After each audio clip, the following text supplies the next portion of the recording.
Gaya nung nasabi ko kanina, itong nasa stage na yung ICC investigation na patapos na at baka magre-request na sila ng warrant. Tapos kaya in-expect natin ito mga June at kung mag-spill over man to July yung warrant, at this will come in batches. The first batch, si Duterte, the father, no? The second batch, baka sina Bongo, Bato, at si Vice President Sara Duterte.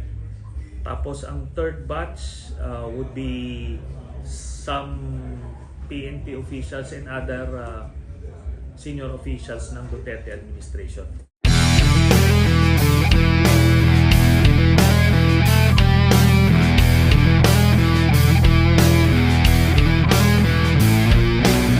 Na mayagpag nung panahon ni Duterte. So, identifiable sila. You mentioned po, malapit na po na-issue yung arrest warrant. Yeah. Pwede po bang paulit, sir? Okay. Ano to? Gaya nung nasabi ko kanina, itong nasa stage na yung ICC investigation na patapos na at baka magre-request na sila ng warrant. Tapos kaya in-expect natin ito mga June at kung mag-spill over man to July yung warrant, at this will come in batches. The first batch, si Duterte, the father, no? The second batch, baka sina Bongo, Bato, at si Vice President Sara Duterte. Tapos ang third batch would be some PNP officials and other senior officials ng Duterte administration. Yun yung nakalap natin na impormasyon from those privy to the investigations being done by the Office of the Prosecutor of the ICC. How would it go, sir? Kunyari tapos na, hindi ito na yung red notice, they ask Interpol, gano'n na yun. And Interpol will coordinate with PNP. the PNP. Yes. But yun na nga, we are anticipating magpa-file sila ng TRO to stop the PNP from implementing the red notice by the Interpol. Sir, pa-explain lang. Di ba, yung pag-issue nila ng red notice, doesn't necessarily mean na tapos na yung hearing eh. Di ba gano'n na yung ICC? Parang during hearing, gusto nila hawak Nila. Yeah. Hindi magsisimula yung hearing unless hawak nila yung akusado. Walang trial in absentia ang ICC. Kaya gano'n. Ngayon, sinabi ko rin kanina na a few weeks ago, I announced to the public that more than 50 former and retired PNP personnel ay sinulatan o tinawagan ng ICC, no? At ilan sa mga ito ay ang ilan sa mga ito ay nag-cooperate in their individual capacity. Doon sa mga hindi nag-cooperate ay malamang may issuean sila ng tinatawag na blue notice from the Interpol or blue diffusion, no? Ito yung paglabas nila, maaring hindi timbrehan itong ating National Central Bureau sa PNP. Paglabas nila ng bansa ay ma-hold sila sa mga immigration counters. Yan po yung blue notice. Sen, sorry, clarify ko lang. Dito sa kasama sina Senator Bato, And Senator Bongo sa ouster? No. Ang sinasabi ko, yung comms. yung communication plan nitong ouster plot laban kay President Marcos includes itong hearing na ginagawa ni Bato de la Rosa. Part ito, pati yung mga maisog rally, lahat ito ay para i-agitate yung taong bayan and hopefully makakuha sila ng mga active members ng AFP. Hindi kasama sila. I'm not saying that. I'm just saying yung hearing itself at the way it's being conducted, part yun. Kasi alam nyo, nag-senador naman tayo, nag-iimbestiga rin naman ako. Hindi po ganyan, no? Hindi ka magkakandak ng motu proprio Senate investigation na hindi naman national emergency. Kaya ka nagmo-motu proprio dahil hindi mo na maaantay na makapag-file ka ng resolution at i-pass on first reading, ma-refer do sa committee mo. It should have national importance or emergency or urgency to warrant a motu proprio investigation. Tapos dapat kung ganitong mga klaseng impormasyon yung makukuha niya, dapat nagkaroon muna sila ng preliminary vetting ng preliminary research, vetting, investigation dun sa documents, tsaka yung witnesses bago mo ihaharap dun sa Senado. No? Hindi nila ginawa yan, obviously. Kasi ang tanong dito, ano ba yung gusto mong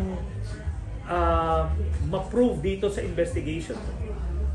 Nung panahon ni Duterte, inamin niya nga mismo na addict siya sa fentanyl Tapos nagmamariwana siya. Hindi naman kami nag-conduct ng investigation doon. Di ba?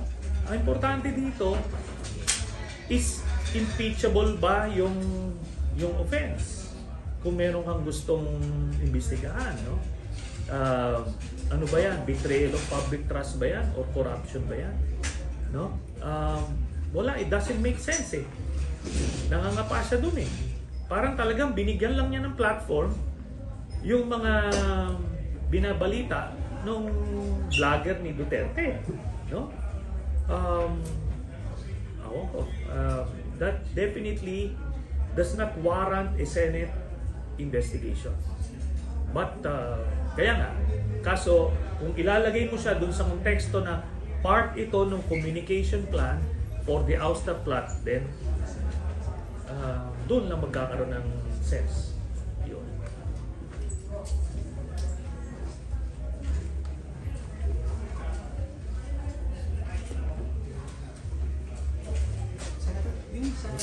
Yung sa desktop plot, na sa tingin nyo kailan nila balak nag-uumpisa na ba to? And ano ba yung other, kasi nabanggit nyo nag-uumpisa nga yata doon sa Senate investigation. Ano pa yung ibang balak nila? Okay, ito, yung sinabi ko kanina, based dun sa aming bilang, siguro pang-4, pang-5 beses na nagsubok silang patalsikin. So, ongoing, ito, this is an ongoing ouster plot. So, mga pang-4, pang-5 na tayo dito. Ngayon, itong June 30 kasi, things will drastically change. Kasi sa June 30, pwede nang eligible si Sara Duterte for re-election. Assuming makapwesto siya as president. Parang Gloria Macapagal-Arroyo. So, yun po yung Sir? Sir? No, pag 2 years, di ba si GMA dati, GMA nakapwesto siya January of 2001. That's 2.5 years dun sa kanyang term. So nag-assume siya less than 4 years as acting president. So pagka ganon, less than 4 years ka mag-assume as acting president, you are eligible to run for president in 2028. So si GMA nakaya siya ng 9.5 years. O yun. Ito ngayon. So, they are attempting na by June 30 na sana mangyari? Hindi, they have attempted and they continue to attempt. Pero ngayon mas may bagong dynamic kasi pwedeng mag ano, oo, pwedeng tumakbo for election. Sir, sorry to ask, medyo late lang, pero we all know naman yung closeness ni Senator Amy sa mga Duterte. Do you think, sir, parang wala siyang alam o what? Kasi patuloy po yung pagdepende niya sa mga Duterte. Palagay ko, no, to be fair kay Senator Amy, palagay ko yung closeness niya sa mga Dutertes is part of yung kanyang political strategy para sa 2025, para meron siyang boto sa magkabilang panig. Pero I believe it's a miscalculation. Kasi di naman siya i-embrace nun ng Davao vote, tapos malalagasan pa siya ng Marcos vote. So I don't think it's a sound strategy. Pero to answer the question, hindi siguro niya alam yung mga galaw ng Duterte camp dahil ang tingin pa rin sa kanya is an outsider. Sir, then who is behind all of this? Si Duterte. Si former President mismo. The Eh, attempt to oust yung mga ouster plots, who could be the brains behind it? Who's initiating all of this? Based on sa information namin is the Duterte camp. No? Sino sa Duterte camp? Ano na yan? Kumbaga, it goes without saying. Hindi naman gagalaw itong mga to pagka walang imprimatur ni Duterte, yung tatay. And makikita natin dun sa kanya mga public pronouncements. These are statements meant to agitate, to incite sedition and rebellion. At yun na yun. And he wanted to do this, he initiated this because, based on the information that you got. Okay, ang pakay sa ouster plot ay para patalsikin ang presidente. Therefore, sino ang papalit? Yung vice president na anak niya. Yun po yun. You mentioned earlier there were previous attempts para i-oust si Pangulong Marcos. Gaano ka iba ngayon yung sitwasyon and gaano kalaking role yung gagampanan ng mga active and retired officials from the PNP? Okay. Ito, no? Yung... ano ulit yung first part ng tanong? Yung sa previous attempts po, Okay. gaano kaiba sa ngayon and also ano po yung mga role na you think gagampanan ng mga active and retired officials from the PNP? Sige. Liliwanagin ko lang, hindi lang ako yung nagsabi nito. Even yung AFP Chief of Staff nagkumpirma nito late last year. At ito yung mga nakakalap namin na impormasyon that there is an ongoing recruitment sa ranks ng AFP. So, anong difference ngayon dun sa past attempts? Yung past attempts, talagang it's also straightforward power grab.